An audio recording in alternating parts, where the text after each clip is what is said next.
Ayan. So, tingnan nyo yan, guys. Ayan, o. Ayan. So, nanaginip na naman yung papa ni Rene. Si Sir Boboy Butterbonia. Ayan. Hindi talaga siya pinapatahimik ni Rene, guys. Ayan. Nilalapitan. Ayan. Nagpaparamdam pa rin sa kanya talaga si Rene. Na isa lang yung ibig sabihin nito, guys. Na kailangan na talaga ni Rene na mabigyan ng justice.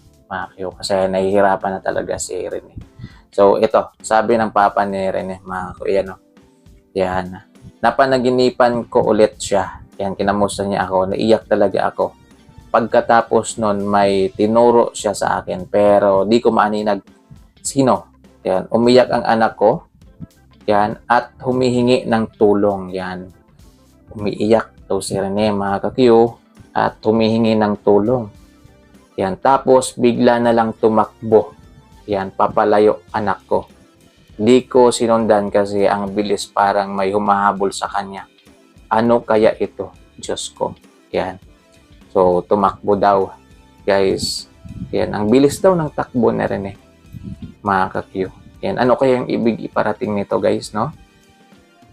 Yan, no? At humihingi ng tulong tapos bigla na lang tumakbo. Papalayo ang anak ko. Parang gano'n. Parang may kinatatakutan, guys. Di ko sinundan kasi ang bilis parang may humahabol sa kanya.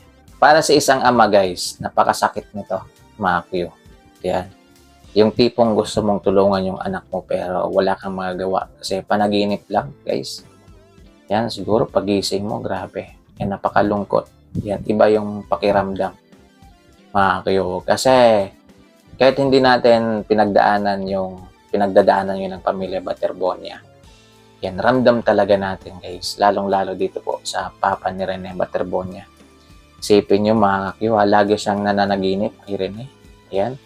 Humihingi ng tulong. Yan, may humahabol. Yan, may pinupuntahan.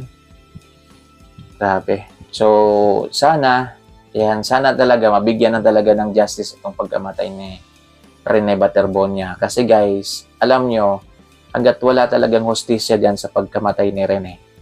Yan, kahit yung pamilya ni Rene, hindi talaga yun matatahimik.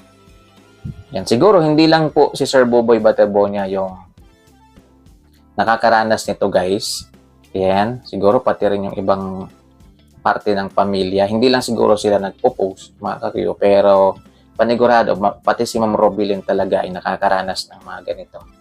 Yan, napakasakit lang ito, mga kakyo, kasi panaginip siya, magigising ka na lang na siguro napakalungkot, 'di ba? Tapos yung tipong gusto mong may gawin ka bilang isang ama, hindi mo magagawa kasi nga panaginip lang.